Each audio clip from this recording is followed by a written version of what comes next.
ჩვენ ვიცით, რომ ილია ჭავჭავაძე მაჩრდილის პირველი ვარიანტი 1859 წელს დაწერა და ბოლო ვარიანტი მისი არის 22 წლის შემდეგ 1882 წელს დაწერილი. პირველ ვარიანტს საჩრდილისას ახლავს მინაწერად ამონარიდი ფსალმუნიდან.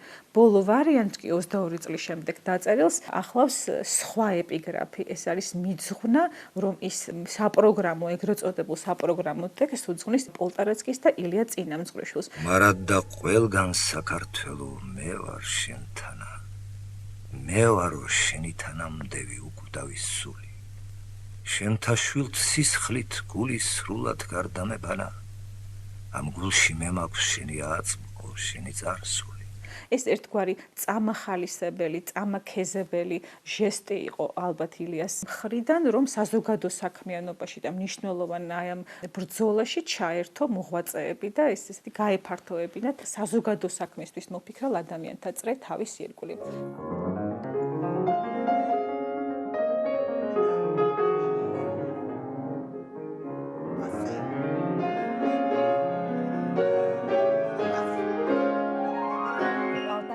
Первый перевез «Витязь в тигровой шкуре» на русский язык. Но это не напечаталось по каким-то причинам. То ли это была рукописная работа, то ли что-то. И когда я была в доме-музее Чавчавазы, да, и там тоже вот эти карточки, было мне приятно всегда видеть моего прадеда, моего бабушкиного отца.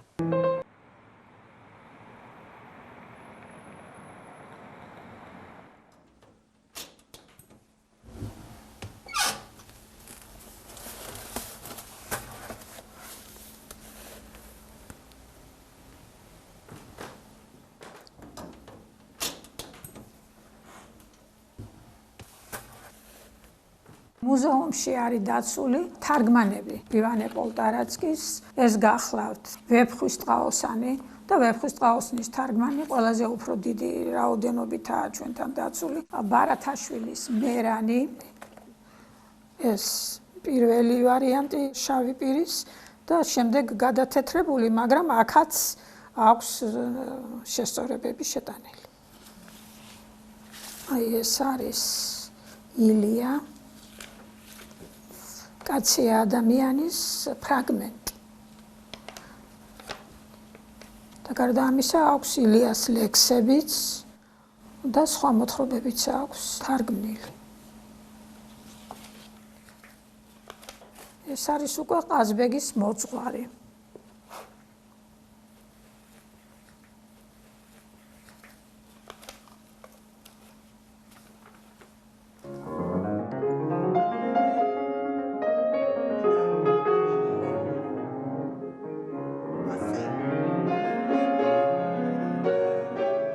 წერილები საქართველოდან და მისი წერილი პატრიოტი. პოლტარაცკები წარმოშობით პოლონეთიდან იყვნენ. გრაფი ეგნატე პოლტარაცკი რუსეთის იმპერიის სამსახურში იდგა. ამიტომ მისი ოჯახი პეტერბურგში ცხოვრობდა. იგი აქტიურად იყო ჩაბმული დეკაბრისტულ მოძრაობაში. ამიტომ ქუთაისის გუბერნიაში გადაასახლეს. იქ მან შეირთო ზედგინიძის ასული, რომლისაგან ორი ვაჟი, სიმონი და ივანე შეეძინა. ეგნატე, ესე იგი ჩემი დიდი ბაბუას მამა. ის იყო გადმოსახლებული აქ, ქუთაისში. და ქუთაისშიც ცოლად მოიყვანა გვარა ზედგენიძე. და აი ამ ზედგენიძესთან ყავდა აი ეს ბიჭები. და ერთი გოგო იყო, იმასაც ალექსანდრა ერქვა, საშინკა. მერე გათხოვდა პეტერბურგში. პანამარიოვა გახდა. არავინ არ ირკვევს ამას და გავარკვევდი, მაინც როგორ მოხდა ეგნატე საქართველოში. პოლონეთში 1832 წელს იყო აჯანყება, ეგრეთ წოდებული შლახტიჩების აჯანყება. შლახტიჩი იყო, აი როგორც ჩვენთან აზნაური. შეიძლება არის შლახტიჩი, რომელიც მონაწილეობდა 32 წელს აჯანყებაში და აი ისინი ბევრი იყო, რომელიც გადმოასახლეს საქართველოში. უკვე 36-ში ივანე იბადება. ისე რომ პირველი წლები ეტყობა აქ გატარებული ქუთაისში. ივანემ განათლება თბილისის თავადაზნაურო გიმნაზიაში მიიღო, შემდეგ იურიდიული განათლება და მუშაობდა თბილისში მომრიგებელ მოსამართლედ, ავდოკატად და შემდეგ ქალაქის ნოტარიუსი გახდათ. მხოლოდ აზნაურის შვილებს შეეძლოთ პეტერბურგში სწავლა. ყველა ვაჟმა დაამთავრა პეტერბურგის უნივერსიტეტის კანტორა იურიდიული ეს ნოტარიული იყო ძმების ბრატე პოლტარაცკი. ივანე პოლტარაცკის დაბადების მოწმობა და მისი ასლი. ივანე პოლტარაცკის გიმნაზიის დამთავრების ატესტატი.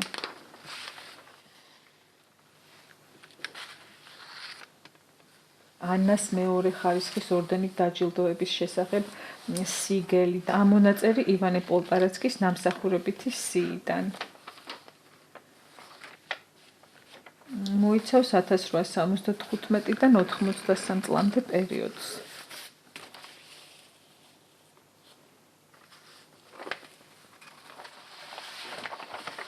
და დიდი ღვაწლი მიუძღვის ქართველთა შორის წერა-კითხვის გამავრცელებელი საზოგადოების დაარსებაში, საქართველოს მოამბეშიც აქტიურად მონაწილეობდა. და გარდა ამისა, გზავნიდა პუბლიკაციებს პერიოდულ პრესაში. განსაკუთრებით ილია ჭავჭავაძესთან ჰქონდა ძალიან ახლო ურთიერთობა, რომელთანაც ნათელმირონობაც აკავშირებდათ და ილიამ მონათლა მისი ვაჟი ილია. სწორედ ილია ჭავჭავაძე იყო ივანე პოლტარაცკის უფროსი შვილის ნათლია და მისი უშუალო მეგობარი. ისინი ერთად მოღვაწეობდნენ მომრიგებელ მოსამართლედ ყოფნის დროს და შემდეგაც, როდესაც ივანე პოლტარაცკი უკვე ნოტარიუსი გახდა, ძალიან დიდ დახმარებას უწევდა ილიას საქმიანი ურთიერთობების წარმოებაში. სხვათა შორის ცნობილი ფაქტია, რომ ილიას როგორც სიახლეების მოყვარულს ძალიან ბევრ ახალნივთთან ერთად სახლში ჰქონია ხელოვნური ინკუბატორი და ეს ინკუბატორი ყოფილა ორივეს თანამფლობელობაში, ივანე პოლტარაცკის და ილიას თანამფლობელობაში და თურმე ერთად მართავდნენ საგურამოში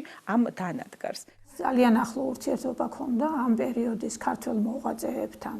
გვარებია ჩამოთვლილი ახლა მამაცაშვილები, დიმიტრი ყიფიანიც აყავს ნახსენები, ჯამბა გორობლიანი, ჩოლოყაშვილები და ასე შემდეგ. გოგებაშვილი, სოფიევა და რა სია იყო და რისთვის შეადგინა ეს სია, სამწუხაროდ აქ არ წერია. რაღაც შენობაც მიუხატია. ხო, მუშაობის დროს ცოტა ერთობოდა. აბატონო ადამიანის სახეებსაც ხატავდა, რაღაც ფინჯნებს, როგორც წესი, ეგენი შავი მელნით ან იმით მუშაობდნენ გრაფიტით, ფანქრით. პირველი ცოლია. ეს პირველი ცოლია პოლტარაცკის. ილიკოს დედაა. აი ილიკო. ეს არის ილიკო. ესეც არის ილიკო. პირველი ცოლი ყავდა, რომელისგან ყავდა შვილი, რომელიც იყო ნათლული ილია ჭავჭავაძის დაარქვეს ილო. ილო და ის დარჩა პარიზში, ის არ დაბრუნდა საქართველოში. იქ დარჩა პარიზში და იქ გარდაიცვალა. Вот у него была первая жена от Зетгенидзе, да, и был у него сын от этой Зетгенидзе, Илико. И они очень дружили с этим Илико. Значит, как-то он не порвал отношения с сыном от первого брака. Да, скончалась жена. Грузинский владел, очень хорошо знал литературу. Это у меня осталась память от бабушкиных рассказов, что он был очень порядочный человек. А он здесь развил целую деятельность. Двух жен поменял, дружил со всеми элитой, так что красавицу имел, жену и детей. Вот где он эту с Надеждой познакомился, это я не могу вам сказать. Ну, როგორც ვიცით, მე ცოლის მზითებში ერგო ოქროყანა. და ოქროყანაში აშენებული სახლის შემდეგ სკოლისთვის გადასცა და თვითონ ოქროყანაშია დაკრძალული. გაბაშვილის ქალი ყავდა ცოლად კი. ბიაჩემს ერქვა ნადო. ნადოს რო გადასეს მზითვებში ეს ოქროყანა და ფუნიკულორი დიდი კამათი იყო და ჩხუბი და ერთ დროს საუბრობდნენ ერთმანეთს. ეს არის ნადო საშასთან ბიჭთან. ეს არის სოფო. ეს არის ალექსანდრე. რომ ისინი სუყველანი ერთად ცხოვრობდნენ გაბაევსკი პერიულაკ. ზემელზე, სადაც ახლა ის აკადემია რო არის, ხო, აი იმის უკან იყო რაღაცა შესახვევი და დიდი სახლი ბებერთელა.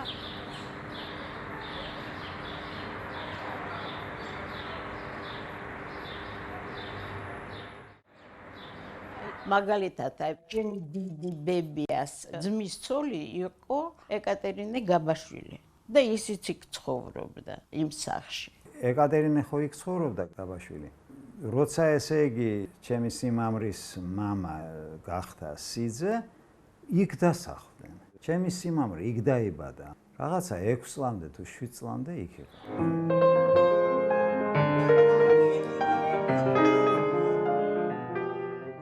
ნინო, პალტარაცკი ახალგაზრდობაში, სკოლის ასაკში.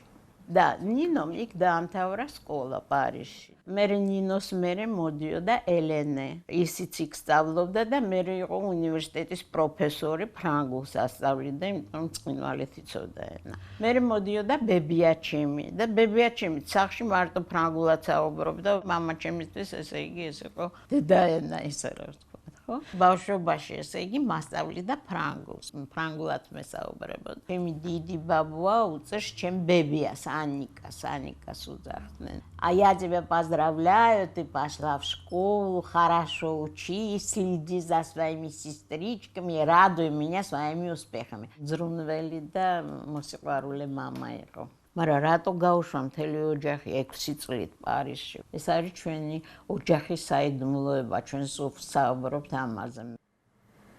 აი ეს არის პარიზში გადაღებული ყველა ბავშვი და ბებია. ნადოს დედა. სიდედრი ესე ივანე პალტარაცკის სიდედრი. აი ეს არის ძიძა საფრანგეთში. ეს არის ნადოს დედა. და ესენი ბავშვები არიან. აი ნინო, ამერ ნინოს მერე მიდის ელენე, მერე მიდის ბებიაჩემი, მე ეს არის კატო, ეს არის ალექსანდრე და ეს არის სოფო. ყველანი აქ არიან. ესე იგი დაახლოებით 86 წელსაა გადაღებული. Надо я единственное знаю, что она ездила в Париж, когда ее старшие дочки Елена и Нюня учились там. И вот брала этих маленьких мартышек двух, и они рассказывали бабушка, как они были потрясены тем, что, во-первых, они первый раз в жизни увидели, как собачки ходили в туфельках в Париже. У всех собачек были, когда дождик был, и когда все ходили в туфельках. Вот это у них память, я помню, на меня тоже это произвело впечатление. А Надо ходила в лечаке, и дети бегали толпами за ней, потому что не могли понять, что одета на этой женщине, французские дети. ის 6 წლის განმავლობაში ცხოვრობდნენ. ესე იგი რომ წავიდა ცოლი და 6 შვილი. ჯერ აქ ყავდათ გუბერნიორი, ფრანგული იცოდნენ გოგოები. ხოდა იქ მეაბარეს ფრანგულ სკოლაში. გოგოები სწავლობდნენ და ილია სწავლობდა უკვე უმაღლესში. ასე იძახდნენ ოჯახში, რომ მის გულისთვის წავიდნენ, იმიტომ რომ მას უნდა უმაღლესში სწავლა, პოლიტექნიკურ სორბონაში სწავლა. გაყვეს და დაჩნენ, სანამ აი ეს გოგოები არ გაიზარდნენ. Они здесь все по возрасту. Вот это Нина, потом после нее Елена, потом бабушка, потом Александр, потом Софья и потом Катя. ალექსანდრე პალტარაცკი და 5 მისი და. და ილიკო ეთყობა ამ დროს უკვე პარიზშია და. Значит, Нюня самая старшая, потом шла Елена, потом шла Аника, потом шел Саша, потом шла Соня и самая маленькая вот моя бабушка была. Აბსოლუტურად სულ ყველა ეს 6 და-ძმა თავისი ოჯახებით ყოველ მაისის თვეში ადიოდნენ ოქროყანაში და 29 აგვისტოს, ანუ მარიამობის დღის შემდეგ ჩამოდიოდნენ თბილისში. მთელი ზაფხული იქ იყვნენ ერთად.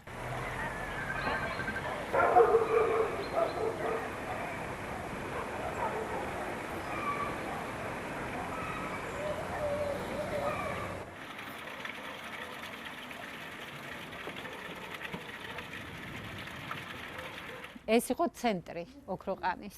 და ერთ-ერთი შემორჩენილი ძველი სახლი არის აი ეს სახლი, აი ძველი ქართული აგურით არის მოპირკეთებული და აი იმ პერიოდის დროინდელი. ადრე ეს ქუჩა იყო ილია ჭავჭავაძის სახელობის.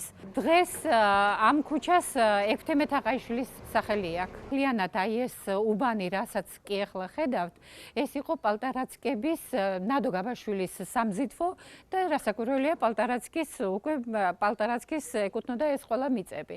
ცოტა მოშორებით ცხოვრობდნენ ის ხალხი, ვინც ემსახურებოდა ოჯახს. როგორ არ გაგვიგია? აი ადამიანი იყო ძალიანაო რა. მათ რაგით ცემდა ოქროყანის გლეხებს გაბაშვილი. პალტარაცკი ის პოლონელი კაცი ის კარგად ექცეოდა ხალხს.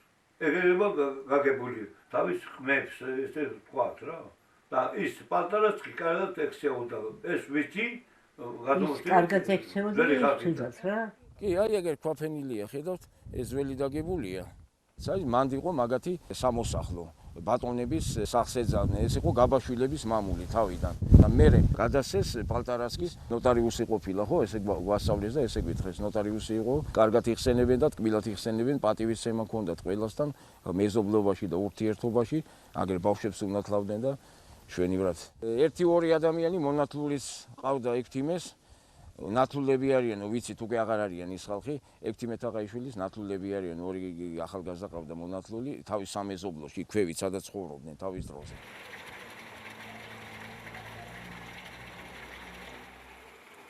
აი იქ აშენა 2 სახლი. ერთი იყო ქვედა და ზედა. აი ქვედა ეხლა არის არსებობს და იქ არის სკოლა. აი ეს სკოლა არის მაგათი აშენებული და მეორე აგარაკი თვითონ ააშენა. ის ხო დახვდა მას და მისცეს ნადოს ზითებში და მერე 2 სართულიანი სახლი ააშენა ქვემოთ და ექვიოდა ქვემო აგარაკი.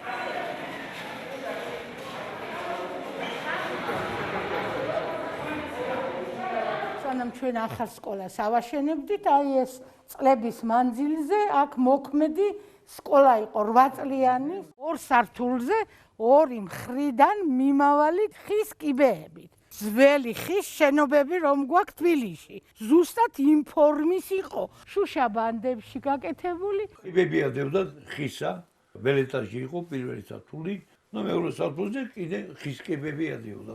კალიდორი იყო, დიდი კალიდორი იყო, დაბლად და მაღლა. ეს იყო დასასვენებელი აგარაკი. მოგეხსენებათ ხუთშაბათი დღე ოქროყანელებისთვის იყო გამორჩეული დღე. აი ამ დღეს იკრიბებოდა მთელი ინტელიგენცია. ეს ილიას თაოსნობით, რა თქმა უნდა და ივანეს. ივანე მასპინძლობდა, ივანე იყო მასპინძელი. და აქ წყდებოდა დიდი საქმეები. ესე იგი მაინც იყო საშიში აი ასეთ შეხვედრები, ხო? მაშინ ხო რუსეთის იმპერია იყო და თაური იყო და ქალაქში ვერ ხდებოდნენ და იმიტომაც ადიოდნენ ოქროყანაში და იქ არაფერი აი მთელი ესე იგი ვებერთელა ადგილი კაცშვილი არ არის მარტო ეს ოჯახია, იმიტომაც იკრიბებოდნენ. ფარულად ხდებოდა აი ამ შენობაში, ფარულად ხდებოდა შეხვედრები. იცით, მთავრობას რა დამოკიდებულება ჰქონდა ილიას მიმართ, ილია ერიდებოდაო და აქ იყო ძალიან თავისუფალი ადგილი და ივანე პალტარაცკი ალბათ ახრანკის ყურადღების ქვეშ იყო, ის არ ერიდებოდა ამ ყველაფერს, ილიას მხარში ედგა. ეს წყარო არსებობდა ივანე პალტარაცკიმდე სანამ აქ დასახლდებოდა, მანამდე იყო და მის მერე არის და ხედავთ როგორი უხვწყლიანია. პირველად წყაროსთან მიდიოდნენ, წყაროდან შემდეგო აი ამ ეს ხეც არსებობდა, აი ეს შემოსასვლელშიო ხე იყო, რომელთანაც გაჩერდებოდნენ. დიდი ცაცხვი გადმანდა. ბატონების დარგული ცაცხვი სკოლასთან. ალბათ იქნება 300 წლის ეს ცაცხვი. და ფუტულოს აქ. რამდენი წესრიგი დაამტეს ბავშვებმა. რამდენი საკრეს, მაგრამ მაინც შემოიკედა თავის ქერქი. აღადგა რა ეს ხე. ხონათ კიდე მაცივარი, მაშინ ხო მაცივრები არ იყო და აგროვებდნენ ზამთარში, აგროვებდნენ სპეციალურ პადვალში და ზაფხულშიც კი კიდე იყო ცივი ესე იგი ესე. ეს არის სარდაფი ახლა ჩვენი სკოლის სარდაფი. რომ ვერ დაინგრა, როცა ეშენდებოდა. ეს ლოდი სიპიქვებივით იყო აი რაღაცნაირი დიდები. კი, მშრალი ნიადაგია და რასაკვირველია ყველაფერს არაჩვეულებრივად შეიძლება. იქით კიდე არის. რამდენიმეა შიგ ამის ქვეშ რამდენიმეა. და რო ჩადიოდნენ, იქ ჩაქონდათ რაღაცა იმ მაცივარში დებდნენ და მერე თელი ოჯახი ნელ-ნელა იღებდა და მაცივარი, რომელიც მუშაობდა იმასე, რომ ყინული უნდა ჩაგედო ზამთარში. და ზაფხულში კიდე ყინული თავის საქმეს აკეთებდა, ხო. 2 სართულიანი ქვის ძალიან კარგი სახლი, სადაც თვითონ ცხოვრობდნენ. ეს იყო ერთადერთი სახლი, მე მგონია, საქართველოში. აი, რო დაინახავდი ამ სახლს, ეს სახლი იყო აშენებული სადღაც მე-19 საუკუნის დასაწყისში. აი, გეგონებოდა თითქოს აი რო გაჩვინებენ პეტერბურგთან ახლო რაღაცა ესეთი 2 სართულიანი ისენი კალოუნი და რაღაც ესე, აი ამ სტილი იყო.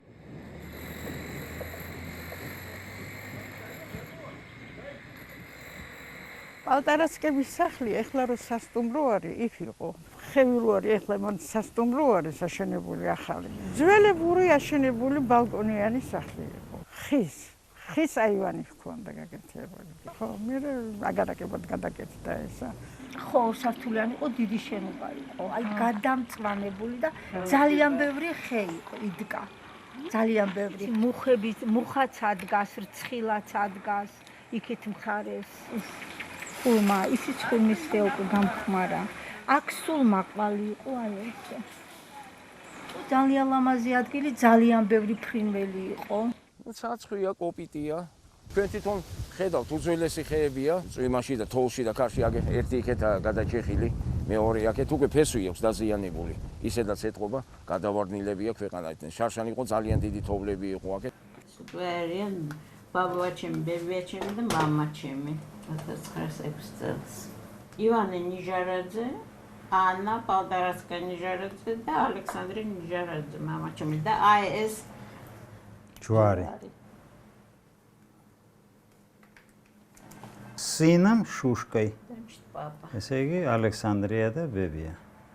ანას ფოტო.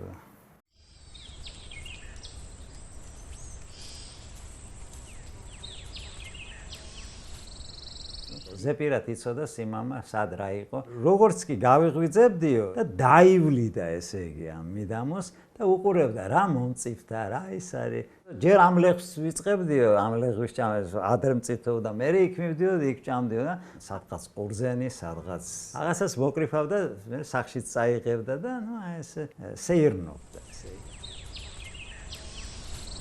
ესე იგი ეტეოდა მთელი ეს ოჯახი, 1-12 ოთახი იყო. დიდი ოთახიც იყო, სადაც იკრიბებოდნენ, დანარჩენი იყო ბაღი. აუცილებლად 28 აგვისტოს მარიამობას იხდიდნენ და მეორე დღეს модиоднен უკვე Тбилиси. На фаэтонах. Вы стараетесь, моя мама там провела еще же детство в Кроханах. Мама помнит то Кроханы, которые она там проводила детство. Были там изумительные орешники у них. Очень хорошие вот эти деревья, был сад был великолепный, все. Много говорили о вкусах. Бабушки старались развивать у нас хороший вкус. Они пекли очень вкусно, варенье очень вкусное делали. Все это, знаете, носило характер какого-то праздника. Вот это. Мама делала изумительное варенье, то я не взяла этот рецепт из бадриджан. Да, она потом их высушивала, в извести они были, высушивала, а потом делала их цукаты. И вот эти цукаты мы называли мышки. Они как мышки были. Вот эти последние бадриджаны, что маленькие. Ай მაგალითად, აი რაც იყო მაგათი ტრადიცია, ხო? მურაბის ხარშა. ბებიაჩემი აკეთებდა მურაბას ბადრიჯნისგან. საზამთრო და რაღაცა, ესე იგი, ну, ასნაირი მურაბა ქონდა მას და სტუმრები რომ მოდიოდნენ, ჩაი და მურაბა. Сестры Полторацкие обожали рукодельничать. Из Парижа они привозили вот эти составные части, из чего, и потом они на кальку рисунок делали и пришивали. Потом отшивали и клали на подушечки. Вот это барышни этим занимались. В Канике я приходила, я видела, как она это делала. Они очень любили всем этим заниматься. Это очень сложная работа. Музицировали, и такие были, наверное, у них музыкальные вечера в Кроханах. Я не сомневаюсь в этом. Вообще, эта фамилия Полторацкий, она очень музыкальная.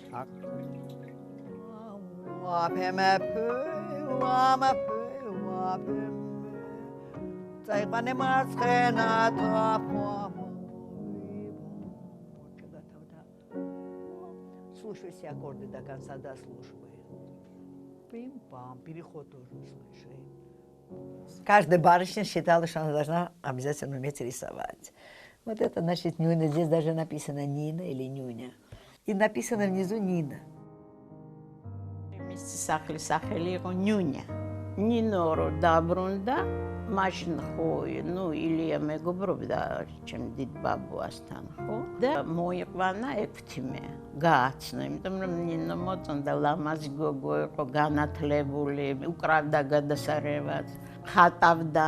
სწორედ ივანე პოლტარაცკის შვილი ნინო პოლტარაცკაია გააცნეს ოლღა გურამიშვილმა და ილია ჭავჭავაძემ ექვთიმე თაყაიშვილს. ლიხავრში დაიბადა, ეს გურიის სოფელი გახლავთ. და სრულიად პატარა საკმაოდ მძიმე სასჯელი მიიღო, ეს გახდათ რომ ფეხი მოიტეხა და ვერ უმკურნალეს წესიერად და საშვილიშვილოდ დაკოჭდა იგი. დაამთავრა ქუთაისის გიმნაზია, სადაც გამოჩენილი ქართველი მოღვაწეები სწავლობდნენ. თავის დროზე იქ ნიკო მარი სწავლობდა, ამის შემდეგ მიდის პეტერბურგში უნივერსიტეტში სწავლობს. იქედანვე ჯერ კიდევ სტუდენტი იყო, როდესაც იგი არჩეული იქნა საქართველოს წერა-კითხვის გამავრცელებელ საზოგადოებაში. თავდაპირველად ამ დიდ და ინტენსიურ სამეცნიერო და საძიებო საქმეში ჩაფლული ექვთიმე თაყაიშვილი არც თუ დიდი ენთუზიაზმით შესდგომია ამ საქმეს. ექვთიმე რთული კაცი იყო, ის არ იყო მარტივი კაცი, იცით? სირთულით მოხდა მისი პალტარასკაიაზე დაქორწინება. გადმოცემა არსებობს სუფრასთან, ილიამ თქვა, რომ უკვე დროაო, რომ შენ მოიყვანო ცოლიო და იქ რო გაიგო ივანე პალტარაცკიმ, სხვა რო ყოფილიყო ამბობენ, ალბათ საშინელებას მოახდენდაო, მაგრამ დატოვა სუფრა და წავიდაო. წინააღმდეგი იყო ამ ქორწინების, მაგრამ ძალიან დიდი სიყვარული ჰქონდათ ნინას და ექვთიმეს და უკვე არსებობდა ილიას გარეშეც მათ შორის ეს მიწერ-მოწერა და გამჟღავნებული ჰქონდათ ეს სიყვარული. ბაბუაჩემმა რასაკვირველია უარი უთხრა, იმიტომ რომ ისეთი ლამაზი კარგი გოგო იყო და თქვა რომ მოვიდა კიდე ამის სათხოვნელად მეორე ფეხწაზე, ესე იგი დავამტრებ. მაგრამ მალე გარდაიცვალა ჩემი დიდი ბაბუა და ნუ რასაკვირველია ახალგაზრდებს უყვარდათ ერთმანეთი და გათხოვდა. ითქვა ასეთი ის რომ ივანე პალტარასკი ძალიან უკმაყოფილო ყოლდა, მაგრამ თვითონ ექვთიმე უსეთო, იმიტომ რომ ხეიბარი კაცი ვიყავიო, თანაც მაინდა-მაინც დიდი შესახედავი არ ვიყავიო და აი ამიტომ იყო და ივანე პალტარასკი ისე წავიდნენ რომ არ სულა ხარ შეხვედრია ამათ, იგი მამა ის გაბრაზებული მამა იყო. ნინოს ფანტასტიკური გზნებით შეყვარებია ექვთიმე თაყაიშვილი და ეს ქორწინება შემდგარა 1895 წელს. ილია ჭავჭავაძემ გასწია მაჭანგლობა. ის ახლო ისნობდა ექვთიმე თაყაიშვილს, შეახვედრა მას როგორც დეკრეტი, ისე გამოსცა მათი ქორწინების საკითხი. ფაქტობრივად ილია ჭავჭავაძის დამსახურება ესა. ხოთაშორის 1896 წელს, ერთი წლის შემდეგ ქორწინებიდან ექვთიმე თაყაიშვილი ნიკო მარს წერდა, რომ მე უკვე ცოლიანი კაცი ვარო, მაგრამ უნდა გითხრა, რომ ჩემს ამ ურთიერთობაში სიყვარულის გარდა არავითარი ანგარიშით არ მიხემძღვანელიაო და სთავაზობს, რომ ჩემი მეუღლის პორტრეტს გამოგიგზავნიო. ჩემი დიდი ბაბუა გარდაიცვალა 56 წლის იყო. ზაფხულში ფეხით ასულა ოქროყანაში და მოვიდა ჭამას სადილი, ესე იგი კარგად გემრიელა დაწვა, ესე იგი დაიძინა და ვეღარ გაიღვიძა. იმიტომ რომ ესე იგი ნუ დატვირთვა დიდი იყო მზეზე ზაფხულში, ესე იგი ფეხით მაგას უყვარდა. მაგასაც უყვარდა ფეხის სიარული. აქ წერია სიმია პალტარასკი ხნა კლადბიში ოქროყანა. ეს არის ესე იგი 92 წელი. ისე უყვარდაო პალტარაცკის ოქროყანაო, ანდერძი ქონდა დატოვებული და მას საფლავით აკავდა. მთელი ოქროყანა შეიკრიბავდა, ცრემლით მიაცილა, როგორც ილიამ და წერა-კითხვის გამავრცელებელმა საზოგადოებამ, ასევე მთელმა ოქროყანამ სასაფლაომდე მიაცილაო და ვაფრიკაია ფაშერსა მერე Moj perega šalet. A ja se ševse ho. Mere čuma dajce. Ta nukrat. Votak. Ai se schiarul ando arunda igos forșlage. Ai se trele.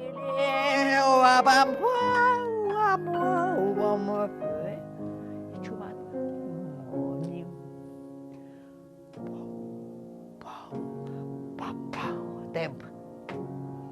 Das. და მისი ცოლიც მალე გარდაიცვალა, ისე რომ ბავშვები დარჩნენ ობლები და დედობას, ესე იგი უწევდა ნინო პალტარაცკი. ერთი წლის შემდეგ ქორწინებიდან ექვთიმე თაყაიშვილი ნიკო მარს წერდა, რომ მე უკვე ცოლიანი კაცი ვარო, მაგრამ უნდა გითხრა, რომ ჩემს ამ ურთიერთობაში სიყვარულის გარდა არავითარი ანგარიშით არ მიხემძღვანელიაო და სთავაზობს, რომ ჩემი მეუღლის პორტრეტს გამოგიგზავნიო.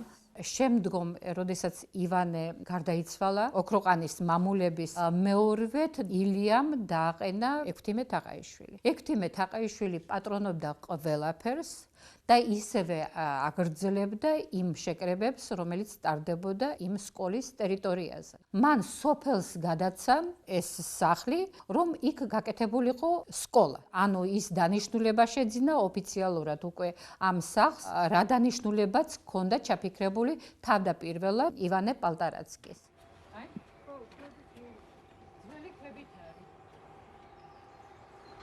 სახლდრის გვერდზე იყო დასაფლავებული ივანე პალტარაცკი. ინება იმან, რომ აქ ყოფილიყო დასაფლავებული. სახლდარი დაინგრა, ამიტომაც ადგილობრივებმა ააგეს ეს ნიში. მთავარანგელოზის მიქაელის სახელობის არის. სამხარაული საექსპერტო ბიუროს მიმართე, რომ გამოკვლევა ჩატარდეს, რომ ნამდვილად აქ პალტარაცკია დასაფლავებული. ვიცი რომ ოქროყანაშია დაკრძალული, მაგრამ ხომ იცით ისეთი დრო იყო, აი კოლექტივიზაცია აქეთ იქით, ესე იგი აქ არ გვიშვებდნენ საერთოდ ამ ტერიტორიაზე. მერე ომი და მამა ჩემიც არ დადიოდა და მერე იკარგება ადგილები, ხომ იცით? მერე ვერც მიაგნებ. ეს კომუნისტების დროს დაიკარგა ყველაფერი, დაიკარგა მათი ზედა აგარაკი, პალტარაცკის ზედა აგარაკი არის დაკარგული. ჩავეძიე ივანე პალტარაცკის ისტორიას.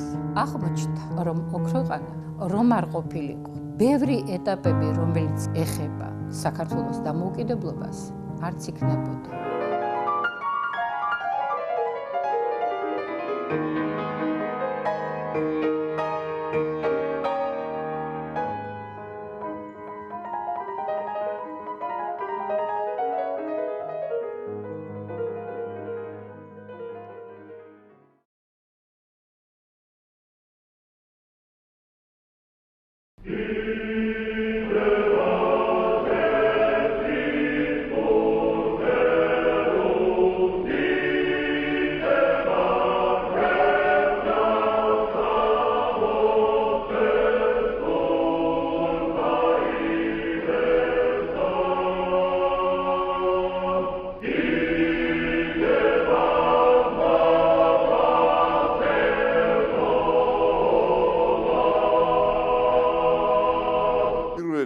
რესპუბლიკის დროს იგი გახდა ვიცე-სპიკერი, ანუ პარლამენტის თავმჯდომარის მოადგილე და ყვალი დაამჩნია ისეთ საკითხებს, რომ მეცნიერებასთან იყო დაკავშირებული, კულტურასთან იყო დაკავშირებული, სხვადასხვა ძეგლების მოვლა-პატრონებასთან იყო დაკავშირებული. ეს არის 18-21 წლები. ის სახელთან არის დაკავშირებული საქართველოს ისტორიის მთელი რიგი დარგების განვითარება, კერძოდ წყაროთმცოდნეობის, მიწის ზედა არქეოლოგიური ძეგლების შესწავლა, შენახვა, მოვლა-პატრონობის საქმე, მთელი რიგი დოკუმენტების გამოცემა და ასე შემდეგ.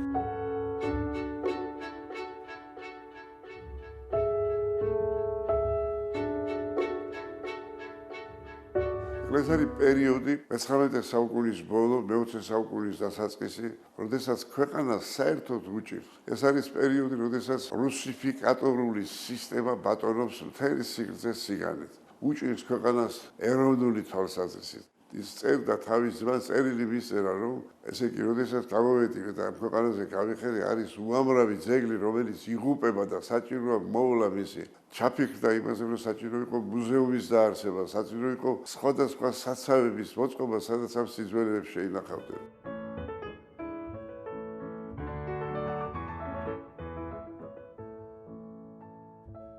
და ლიდა იყო ნინოს შვილი აყვანილი. ის აიყვანეს, როდესაც ლიდა იყო 12 წლის. იმიტომ რომ მისი გვარი იყო თაყაიშვილი და ობლად დარჩა, ჩამოიყვანეს საიდან ყასავებად სოფლიდან და ჩააბარეს, ესე იგი, აი აქ ბავშვთა სახლში. და ექვთიმემ რო გაიგო და შვილებიც არ ყავდათ, ესე იგი წავიდნენ ისინი და ეს გოგო ლიდა იზრდებოდა აქ და თან ნათესავი არ იყო, მოგვარი იყო თაყაიშვილი. Лида была приемная дочка, это могу официально заявить, Нюни и Эктиме. Бабушка рассказывала, что когда они ходили в гимназию, наверное, гимназия Святой Нины была, именно туда она ходила, сама же Нина. И Эктиме, они благотворительством занимались, они там помогали, наверное, платили что-то. Вот Эктиме был очень щедрый человек. Да, в гимназию, вот они там увидели бегающую, вот даже помню эту фразу, бегающую девочку с косичками. И они ищили ее, у них не было своих детей. И они ее воспитывали. ეს იყო მის მიერ მისი თავისუფლებით შექმნილი 1907 წელს საქართველოს საისტორიო და საეთნოგრაფიო საზოგადოება. შეკრიბა მან თითქმის მთელი ქართული ინტელიგენცია. ძალიან დიდი ჯგუფი მეცნიერებისა და ხელოვნებისა შედიოდნენ აქ. დაიწყო რამდენიმე მიმართულებით საქმიანობა. ეს იყო ექსპედიციები, რომლებიც არქეოლოგიურ საქმიანობას ეწეოდნენ. დღის წესრიგში დადგა სამხრეთ საქართველოს შესწავლის საკითხი. ექვთიმეს ეხმარებოდა ჩემი დიდი ბაბუას, ანუ ივანე პალტარაცკის ძმა, სიმონ. ის იყო მხატვარი. და ექვთიმეს დაყავდა ექსპედიციებში და მაშინ ხუბი ხატავდა ეს ყველაფერს გათხრებებში, რასაც პოულობდნენ და არის მისი სურათები შენარჩუნებულია ექვთიმეს შრომებში. 1902 წელს აწყობს პირველ ექსპედიციას ტაო-კლარჯეთში. შეისწავლა უძვირფასესი ძეგლები ჩვენი. ოშკი, ხახული, ბანა, ოთხთა ეკლესია, ექექი და ასე შემდეგ. აზომა გადმოიღო, წაწერები გადმოიტანა. ერთ-ერთი ურთულესი ეკლესია გახდა პარხლის, რომელიც ცოტა მძიმე დასასვლელი იყო და თავისი მტკივანი ფეხით ის საგანგებობდა ეპიგრაფიკული მასალა, რაც მაშინ იყო და გადმოიტანა ეს. ამის შემდეგ 9-7 წელს კიდევ ჩაატარა და 9-17-ში თითქმის მთელი სამხრეთის საქართველოს მოიჭრა. ერთ-ერთი ძმა პალტარაცკი, რომელიც გადავიდა საცხოვრებლად პეტერბურგში, აწყობდა სადილებს ქართველი სტუდენტებისთვის. იქ იყო პეტერბურგში ქართული სათვისტომა. სხვათა შორის ბაბუაჩემის ივანე ნიჟარაძის ყველაზე დიდი მეგობარი იყო ივანე ჯავახიშვილი. უნივერსიტეტის დამაარსებელი, ეს იყო მისი პირველი ძმა-კაცი. ხო და ბაბუაჩემი იყო აი ამ სათვისტომოს ხაზინანდარი და ბაბუაჩემიც დადიოდა მასთან, ესე იგი სადილებზე ზოგჯერ, ესე იგი პატიჟობდა უბრალოდ, რომ იცოდა რომ სტუდენტები ხო სუბშივრები არიან. დიდარი კაცი იყო და ასე პატიჟობდა, რა იცოდა მაშინ ბაბუაჩემმა, რომ პალტარაცკის ქალს მოიყვანდა ცოტა. ბაბუაჩემი ძალიან მეგობრობდა ექვთიმესთან. რადგანაც ესეც მეცნიერი იყო, ბაბუაჩემი იყო უნივერსიტეტის პროფესორი ლათინურს და ბერძნულს. ივანე ნიჟარაძე მან სხვათა შორის შეადგინა ქართულ სვანური ლექსიკონი. ის სვანეთის პატრიოტი იყო და ნახევარი სვანეთი გაზარდა როგორ. ესე იგი ჩამოდიოდნენ, ბაბუაჩემთან ცხოვრობდნენ, განათლებას იღებდნენ და მერე მიდიოდნენ სვანეთში და ასე მე მახსოვს 1-15-20 კაცი. ლეგენდა კაცი იყო აი სვანებისთვის მაშინ ბაბუაჩემი.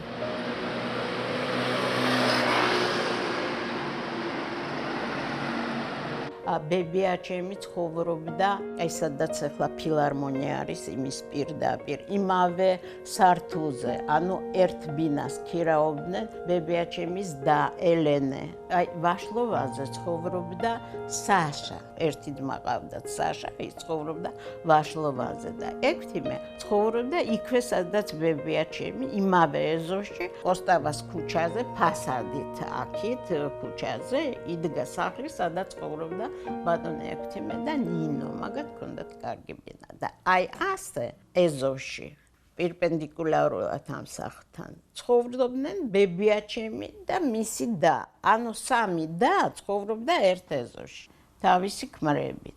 გადმოვიდნენ იქირავეს სამი და თავის ქმრებით წინ ცხოვრობდა ყველაზე კარგი ბინა, უფრო შეძლებული იყო ბატონი ექვთიმე. პირდაპირ ის სახლი გადიოდა კოსტავას ქუჩაზე, რუსულად გეაბრაზნის სახლი იყო.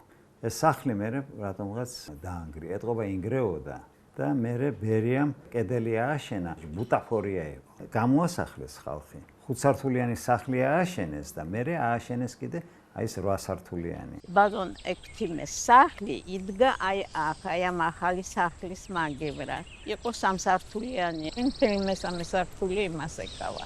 ჩემები ცხოვრობდნენ აქეთ ამ მხარეს იყო აშენებული, გადაყურებდა აი აქ იყო ეზო და სკოლა და ის სკოლის ხედი ჰქონდა ჩვენ აივანიდან. რასაკვირველია ბებიაჩემი რომ გამოდიოდა აივანზე, ის აივანი ჩანდა, სადაც ნინო ცხოვრობდა და ასე ელაპარაკებოდნენ ერთმანეთს.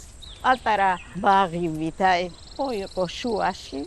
აი აქ და იქ ფოტოგრაფი იჯდა და ძალიან მკვდრო ეზო იყო, ძალიან გვიყვარდა ჩვენ ბავშვობაში და აქ გაიზარდა მამა ჩემი ამ ეზოში და აქვე ესე იგი გატარებული მაქვს მთელი ბავშვობა. მე ჭიშკრით შემოვდიოდით აქ ეზოში.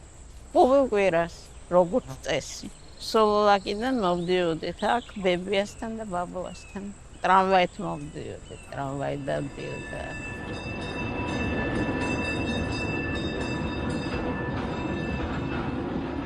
ძალიან ცოტა შვილი ყავდათ ამ დებს. პირველი იყო სანდრო, მისი და ნინო. ამიტომ ესე იგი მთელი აი სიყვარული თვითონ ბავშვები არ ყავდათ ეს. თანაც ერთად ცხოვრობდნენ აი ამ სამი და და ორი ბავშვი და სულ ან ერთ დასთან ან მეორესთან ესე დადიოდნენ და ნინოს ძალიან უყვარდა სანდრო და ყოველთვის რაღაცებს ჩუქობდა. ძალიან ბევრი რამე დარჩა ესე იგი. აქ ჩასაკეტია ეს.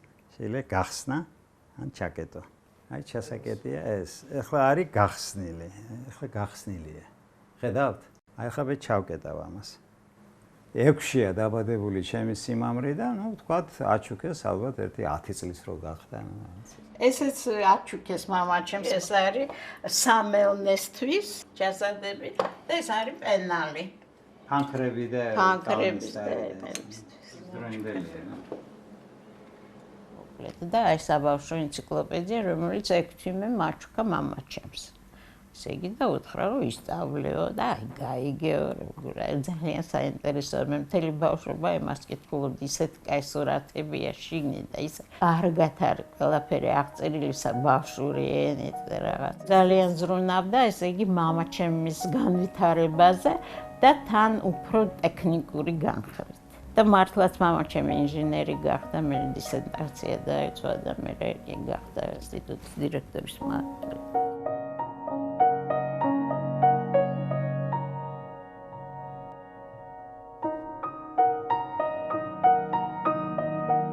გეგმა იმ სახლის, სადაც ცხოვრობდა ექვთიმე თაყაიშვილი. ეს სახლი მდებარეობდა ოლღას ქუჩა ნომერი 40. 19 ოთახი და თუ არ ვწდები, აქ 7 ოთახი უნდა ეკუთვნოდეს სწორედ ექვთიმეს.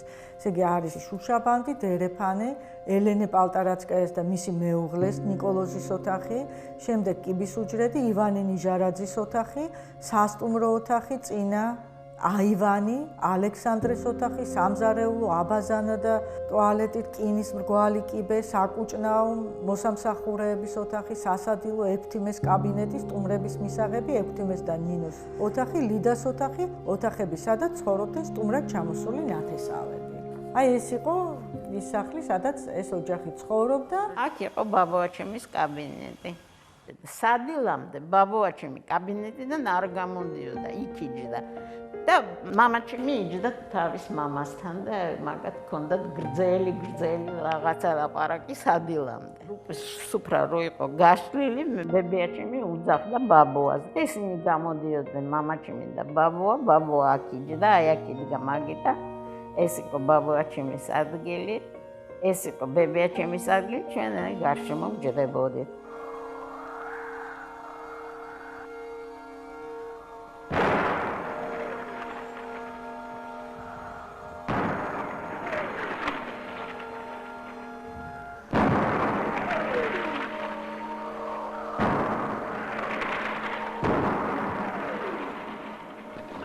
წელს ურთულესი მდგომარეობის გამო ძალიან მძიმე ვითარებაში, როდესაც საბჭოთა ხელისუფლება დავყარდა საქართველოში, ყოფილმა მთავრობამ მიიღო გადაწყვეტილება, რომ მთელი საგანძური საქართველოს ისტორიული სიძველებისა გაეტანა საქართველოსთან.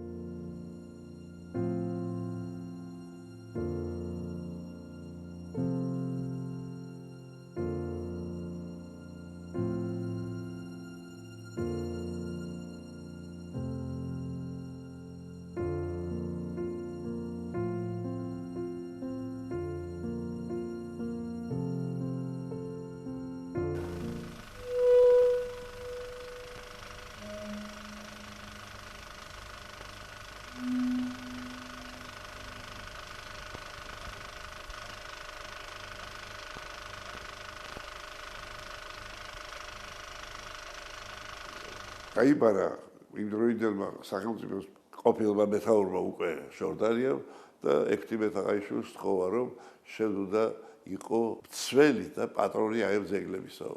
ექვთიმე კატეგორიული წინააღმდეგი იყო ამ ძეგლების გატანისა საქართველოსთან. კატეგორიული წინააღმდეგი იყო, მაგრამ ნუ ნახა რომ დადგენილება მიღებული იყო იმ ძველი ხმისი და დათანხმდა ამას. ამიტომ მოხდა მთელი ძეგლების, ასე ვთქვათ, შესწავლა. ანუ კატალოგიზაცია მოხდა. თუ რა ძეგლები გადიოდა. აქ მე მხედველობაში მაგ ძირითადად სამუზეო ძეგლები და საეკლესიო ძეგლები.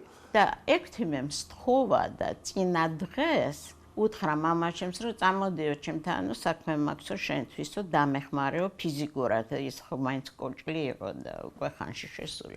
ისეთი სპორტსმენი იყო მამაჩემი და ძლიერი ბიჭი. ოჯახის შვილი, ისე ვთქვათ, ხო? ერთადერთი ბიჭი იყო მამაჩემი და ნაჩვენი გოგოები იყო. მამაჩემს არაფერი არ უთხრა, რისთვის, რატომ და რაღაცა. წაუყვანია უნივერსიტეტში და იქ იყო შეფუთული რაღაცეები და აი ეს შეფუთული რაღაცები ჩაალაგა ყუთებში მამაჩემ. არც იცოდა რაც ალაგებდა და რისთვის. უნივერსიტეტში, დიახ. თვითონ აწესრიგებდა თითოეულ ყუთს, სადაც დალუქულ ყუთებს. მას ყველაფერი ეს ჰქონდა აღრიცხული აქედან გამგზავრების დროს, შემდეგაც მისი მეთვალყურეობის ქვეშ იყო ეს განცი.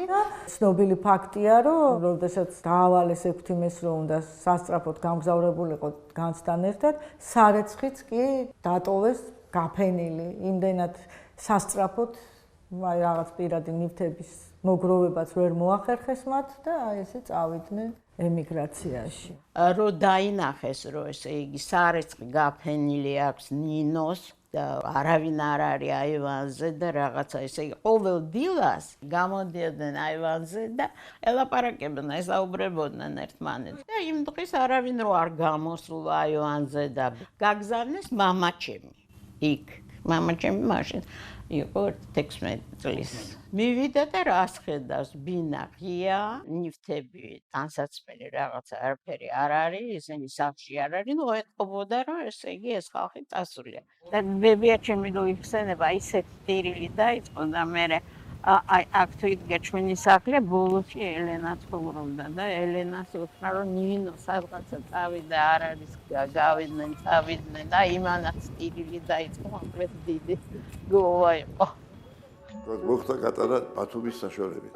ბათუმიდან გემზე გადაერთეს ის, მიდიოდა თავის მეუღლესთან, დინა პალტარასკაიასთან ერთად და ისინი საღამოს ბულვარში რომ სეირნობდნენ, უსებ დაინახეს ამის, ის გემი სადაც დატვირთული იყო ჩვენი სიზოლეები, წავიდა. გაეკიდნენ, ისინი ბარჟით გაეკიდნენ. კონსტანტინოპოლში დაეწიენ მას და უკვე გადაიტვირთა სამხედრო გემზე.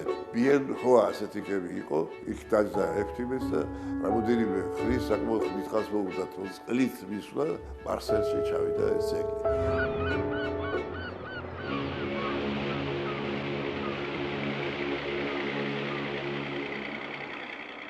და ძალიან ესე იგი მთელი ოჯახი ძალიან ნაწყენი იყო ექვთიმეზე, ესე იგი არც უნდათ მისი ხსენება, ესე იგი რომ როგორ ესე იგი ეს რა.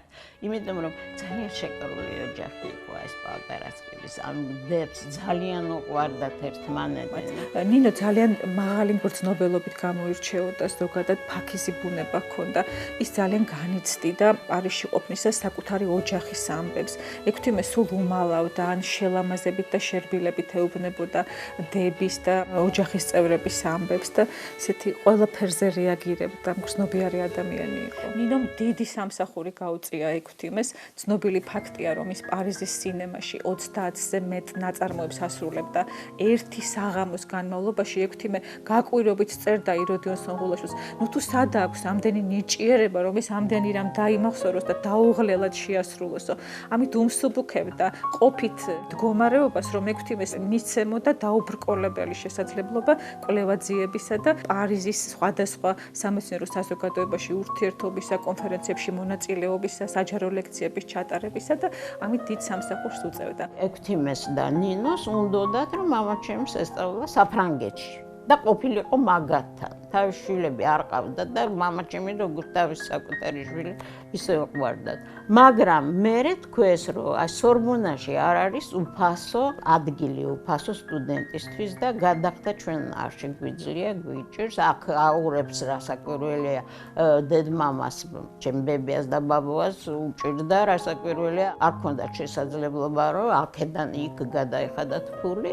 იმიტომაც ესე იგი ექთიმემ მოძებნა ადგილი კოლუმბიის უნივერსიტეტში და თქვა, რომ აი ჩვენო გავგზავნითო იმასო კოლუმბიის უნივერსიტეტში ელოდებიანო, მაგრამ უნდა იცოდესო ინგლისური ენაო. ხო, შესულა მამაჩემი მაშინ გახსნილა უცხოენათა ინსტიტუტში. ვეღარ წავიდა, იმიტომ რომ საზღვარი დაიკეტა. Вот, например, когда они говорили о своей сестре, которую они боготворили. Ну, во-первых, она была самая красивая из них. Она была старшая сестра, понимаете? Она для них была всем. И, конечно, они были в ужасе, что из-за Эктиме она покинула их. И все, они ее больше никогда не увидят. Они это понимали, что они ее больше не увидят. Что они раз уехали туда, уже они враги народа, и уже взяли их туда, забрали их туда. Все, конечно, у них было какое-то, все-таки они были недовольны этим. Они никогда не ругали, конечно, Эктиме, но вот этот момент был. И почему-то все время я проскальзывала, что все-таки он не был такой красивый, как она, и что он был хромой, и что он был старше. Это я знала. Значит, раз я знала, об этом говорилось. Но не говорилось плохо, но во всяком случае это. Но и это я помню, что он говорил, что они обожали друг друга, и что он был необыкновенный человек, и что он безумно ее любил. Вот это я помню. Ну, наверное, это естественное чувство, что он лишил их своей сестры. Нამდვილად შეგვიძლია ვთქვათ, რომ აი რაც გადაიტანა ექვთიმესთან ერთად გაიზიარა ყველაფერი მისმა მეუღლემ. გაჭირვებაც, მისი თანამოაზრე იყო, უფრთხილდებოდა ყველაფერს ზუსტად ისევე, როგორც მისი მეუღლე და ბუნებრივია ეს ქალბატონი განსაკუთრებული დაფასების ღირსია. ყოველ შემთხვევაში ყველაფერს აკეთებდა იმისთვის, რომ საფრანგეთში მათ თავი გაეტანათ. ძალიან ხელმოკლედ ცხოვრა. ძალიან. სხვათა შორის ოჯახი ყველა ლაპარაკობდა რუსულად და ექვთიმეც ესე იგი ნინოს ელაპარაკებდა მხოლოდ რუსულად. ნინოც და სულ ყველა, ხო? ბებიაჩემი მიმართავდა ბაბუაჩემს ივან ფიოდოროვიჩ და ვი და ის ანიკა და ტი. და იგივე იყო იქ, მაგალითად ჩვენ ბავშვები სულ ყველანი ვუძახდით იფიმ სიმეონეჩი. ნინა. აი ასე იყო, ასეთი დამოკიდებულება იყო, იმიტომაც ესე იგი აი ზოგს უკვირს როგორ ესე იგი წავიდა და მთელი თავისი სიცოცხლე პარიზში გაატარა, ნუ ესეთ შეძლებული ოჯახის ქალი და თვითონ უკრავდა კინოთეატრში, პიანინოზე უკრავდა, რომ ეშავა 2 კაპიკი ფულით. მე სხვათა შორის გადავეცი, მე მქონდა იქიდან ჩამოიტანა ბატონმა ექვთიმემ, იცით რა, მაგათი სამეურნეო წიგნი. არა, ჟურნალია, ჩვენ დღიურივით არის, ნახეთ, რიცხვების მიხედვით დათარიღებული. ყავა, რძე, პური, ბრინჯი, აქ ზეთი, კიდე რა არის, ყველი, პური, მარილი, რძე, აი ესეთი, აქ კვერცხი. ანუ ყოველდღიური საკვები. თითოეულთან ფასი აქვს მიწერილი, რა დახარჯა, ნახეთ. ერთი ხაზი ვოდაკ, ვავე, იქაც სულთან ბანი. Ты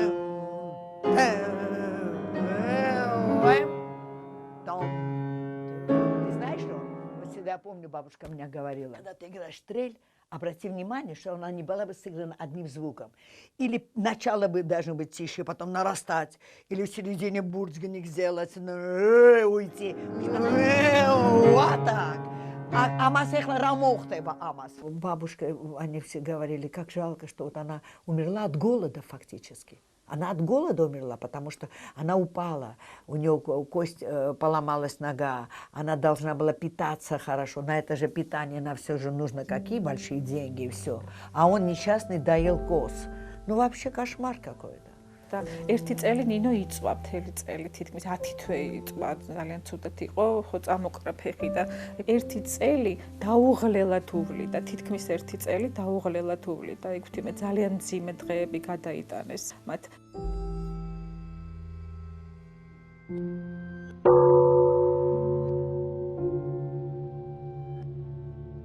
ბოლოს კი საინტერესო ფაქტია ისიც, რომ ნინოს თან წაღებული ჰქონია პარიზში სანთელი, ჯვრისწერის სანთელი და ბოლო წუთებში მომვლელი ქალისთვის დაუბარებია, რომ სწორედ ეს სანთელი მიეცა ხელში.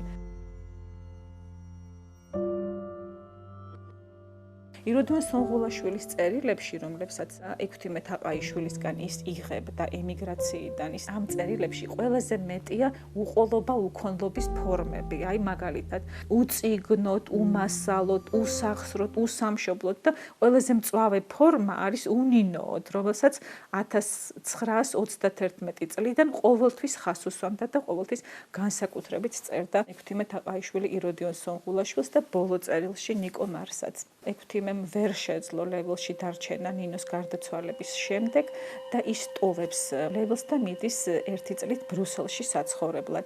ამ პერიოდში, ამ ერთი წლის განმავლობაში ექვთიმე თაყაიშვილის მიერ იროდიონ სონღულაშვილისთვის გამოგზავნილი წერილები შავ აშიაშია ჩასმული. ყველა წერილი ერთი წლის განმავლობაში ასეთი გლოვის ნიშნად ჰქონდა დაწერილი და ასე გაგზავნილი.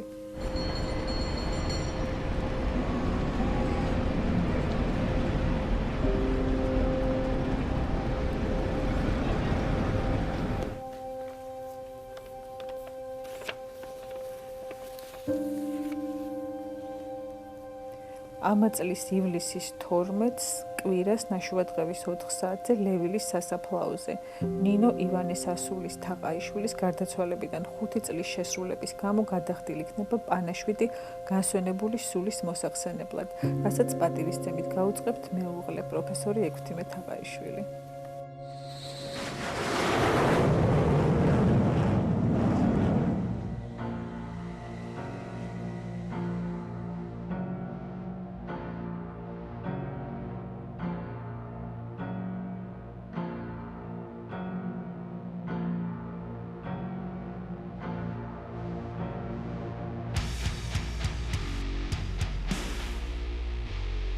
Шла по Версалю, очень грустно мне было, поверите? Я подумала, вот сейчас вот здесь эти листики, когда лежали, и под этими листиками французские партизаны, они спрятали вот все это золото. Полно было работ Беки Апизари. Сейчас вот то, что все в Золотом фонде Музея Грузии, это все, что у них было, представляете? Еще они добавляли, это нюня давала уроки музыки и покупала от беженцев какие-то еще драгоценности. И добавляли туда, это я точно просто знаю. От бабули я знала, что они хранили это все под листиками. Осень была, и как раз зашли немцы в Париж, они даже не могли предположить. А когда ему давали $1 миллион за то, чтобы они это устроили выставку в метрополитене, понимаете, они отказались. Он сказал, если это увидят, или нас убьют, или украдут это все. Потому что это такое красота и такое богатство. Тяжелую жизнь прожили они, тяжелую, но счастливую. В то же время, опять-таки, бабуля всегда говорила, они безумно любили друг друга.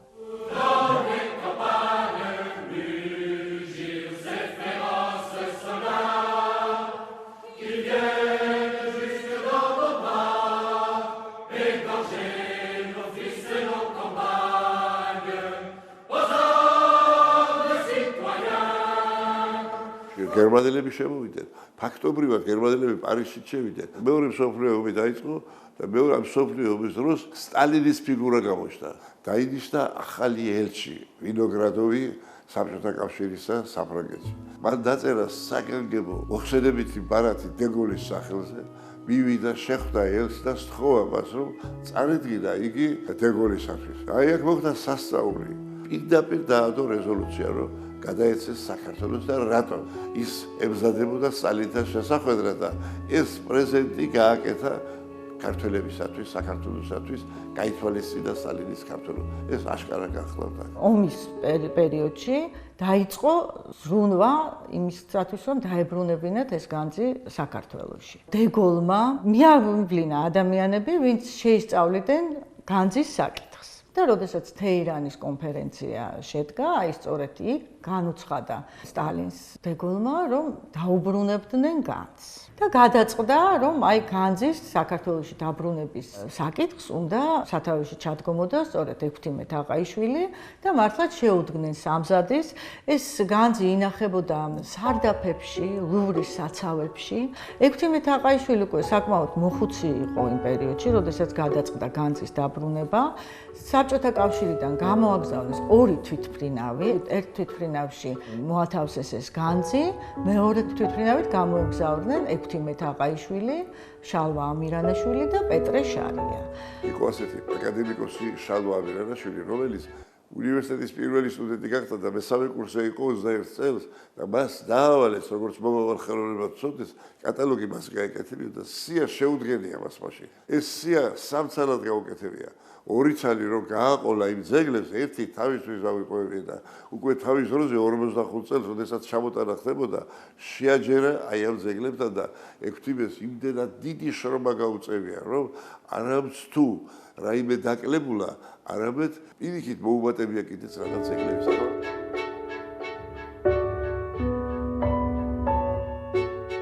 გაჩერდნენ თეირანში და ექვთიმემ ძალიან უხერხულობდა, იმიტომ რომ მას არ ჰქონდა შესაბამისი ჩასაცმელი და შეუძინეს ექვთიმეს შესაბამისი განსაცმელი და დაბრუნდა საქართველოში.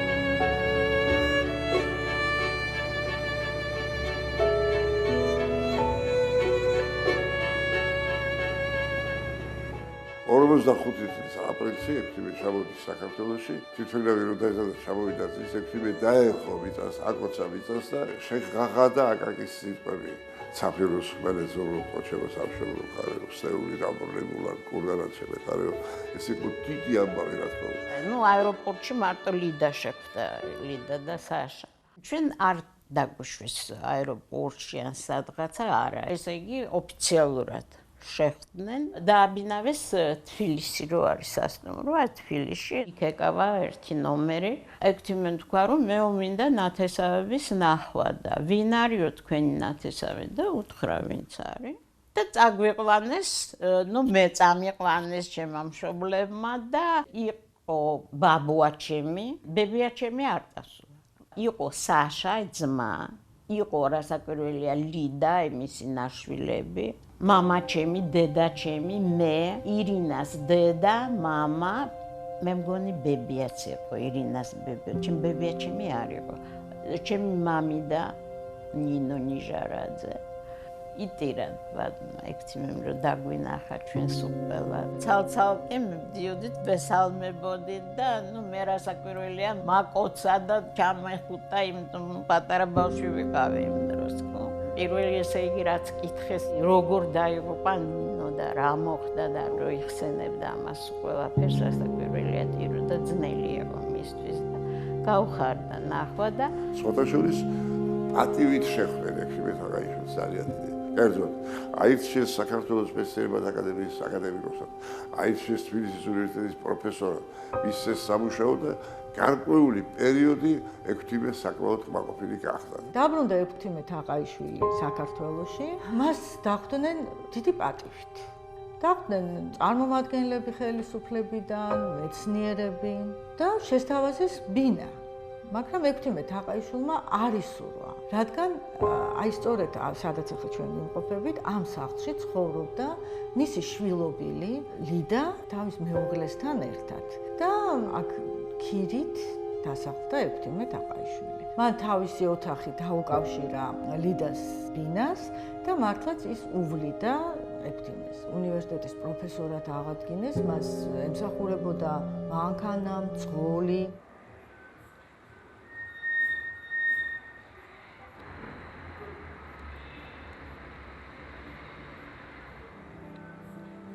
ესე იგი, აი აქედან შემოვდიოდით, ეს კარი ძველია, მაგრამ რასაკვირველია, ეხლა განახლებულია, ასეთი არ იყო. აი აქ ესე იგი რომ ავდიოდით ამ კიბეზე, აი აქ კუთხეში იდგა საწერი მაგიდა და იჯდა სამხედრო ფორმაში ჩაცმული, არ ვიცი კგბ იყო თუ ვინ იყო, როგორც წესი რუსი, რომელიც რუსულად გვეკითხებოდა, ვისთან მივდიოდით, გვარი, სახელი, დოკუმენტებს ესე იგი ამოწმებდა მამა ჩემის. და წერდა სულ ყველაფერი ჟურნალი ქონდა, იმ ჟურნალში წერდა ამას და ისე გვიშვებდა და თან ისეთი სახე ქონდა, რომ დიდ რაღაცას პატივს გწერდა, რომ ივიშვებდა. მე ესე იგი გავაგრძელებდი სიარულს, აი ამ კიბეზე ავდიოდით.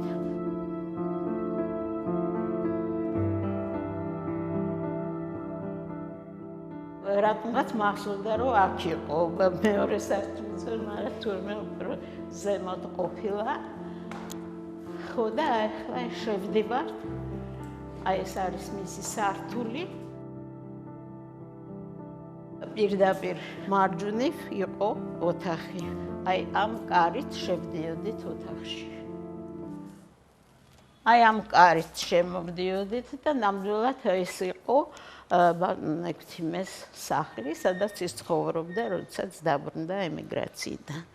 და როგორც მე მახსოვს, აი ეს კაბინეტი, ხო, ეს იყო ცალკე ოთახი, ვიღაცა ცხოვრობდა იქ და ეს გაანთავისუფლეს მისთვის სპეციალურად და მიცეს აი ეს დამატებით აი ამ დიდ ოთახთან ერთად, აი ეს ოთახი მიცეს სპეციალურად ბატონ ექვთიმესთვის. ესე იგი კაბინეტის მარცხენა მხარეს იყო საწერი მაგიდა და სავარძელი, სადაც ბატონ ექვთიმე ატარებდა თითქმის მთელ თავის დღეს და მაგიდის უკან იყო თაროები წიგნებით, პირდაპირ იმ კედელთან იყო მისი დასაძინებელი ადგილი, უკვე აღარ მახსოვს, მე მგონი ტახტი იყო. ფანჯრის ორივე მხრიდან იყო თაროები წიგნებით, ესე იგი რომ შედიოდი ისეთ შთაბეჭდილება იყო, რომ მარტო ესე იგი წიგნები იყო იმ ოთახში და მეტი არაფერი არ ჩანდა. ის იჯდა თავის საწერ-მაგიდასთან და უყურებდა ფანჯარას. აქ მოვდიოდი უფრო ხშირად ბაბუა ჩემთან ერთად, ივანე ნიჟარაძესთან, იმიტომ რომ მათ აკავშირებდათ მეგობრობა ახალგაზრდობიდან. ეს საერთო ინტერესები ჰქონდათ და მე როდესაც ბაბუა ჩემთან ერთად შევდიოდი იმ ოთახში, მივიდოდი, ეს ვაკოცებდი, ისიც მაკოცებდა, ესე იგი თავზე აი ეს როგორ ახარ, როგორ სწავლობ, რა ნიშნები გაქვს, რა საგნები გიყვარს, აი ეს იცი, უკვე გაიარეთ, არა? სლამდა, ესე იგი, კალთაში ბაბუა ჩემი და აი ბაბუა ჩემი ძალიან პატივსაცემი ადამიანი იყო და ვინც მოდიოდა, ყველა დიდი მოწიწებით ლაპარაკებდა. და აქ რომ მოვდიოდით, მე ვგრძნობდი, რომ ბაბუა ჩემი არაფერი არ იყო პირიქით. ის აი ასე ესაუბრებოდა ექვთიმეს. მე ვგრძნობდი, რომ ის უფრო მაღლად გასრანგით, ვიდრე ბაბუა ჩემი. ну ისეთი მოწყენილი ვიყავი, მე 1-5-6 წლის გოგო ვიყავი და ისინი მეცნიერებაზე და რაღაცა არქეოლოგიაზე ლაპარაკობდნენ და ჩემთვის რასაკვირველი სულ არ იყო საინტერესო და სულ მინდოდა იქიდან გაპარვა. ზოგჯერ მოვდიოდით და იქ არ შევდიოდით, იმიტომ რომ ლიდია კონსტანტინოვნა გვეუბნებოდა, რომ დაკავებულია მუშაობს და არ შეაწუხეთ, ვიცოდი და ჩვენთვის ვთამაშობდი და იქ არ შევდიოდი. მე გამოდიოდა ჯოხით დიდ ოთახში და ვჯდებოდით, სადილობდით ერთად, ხო? ესეთ გრძელი მაგიდა იყო და თავში იჯდა. რომ მოვდიოდით, ყოველთვის რაღაცას გვჩუქნიდა და გვიყარდა აქ მოსვლა.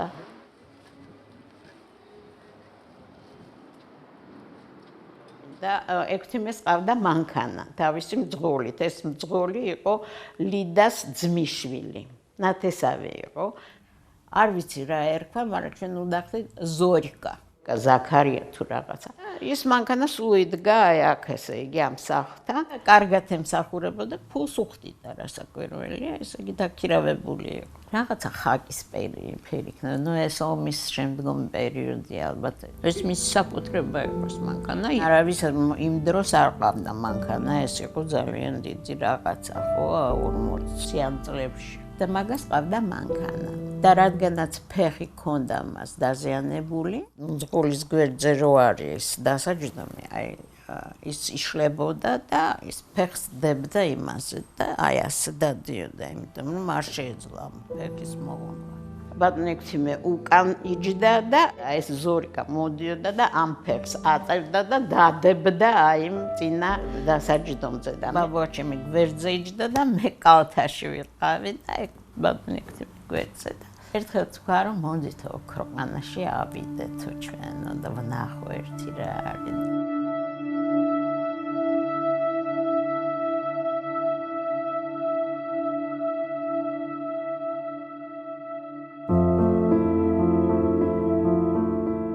ჩვენ ავედით იქ და იქ ესე იგი ღობე და ასეთივე ფორმიანი კაცი დგას და თქვენო ვინ ბრძანდებითო სად მითხარ და იქ იყო სამთავრობო დაჭები მაშინ იმ დროს და აი იმ სახლში ორსართულიან სახლში დაჩასავით იყო სამთავრობო აგარაკი.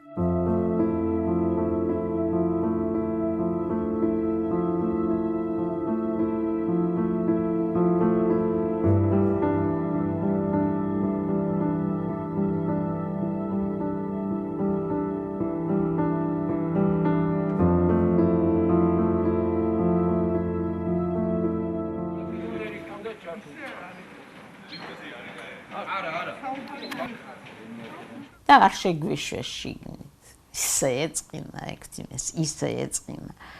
როგორ ესე იგი მოვედი ჩემს სახლში და აი ეზოშიც არ შეგვიშვეს. წარმოიდგინეთ მაისი, ივნისი, ივლისი, აგვისტო 4 თვეს იქ ატარებდნენ, ხო?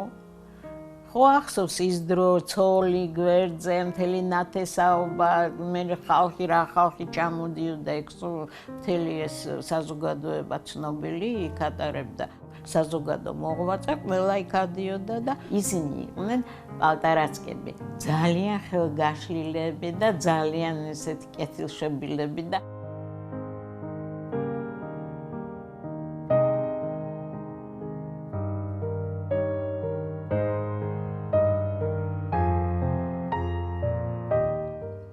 შენ ეს ახლა ჩვენ ეს არის სკოლის, აი კიდე ესე სულ ამის ქვევით რაც არის სულ სკოლის არის.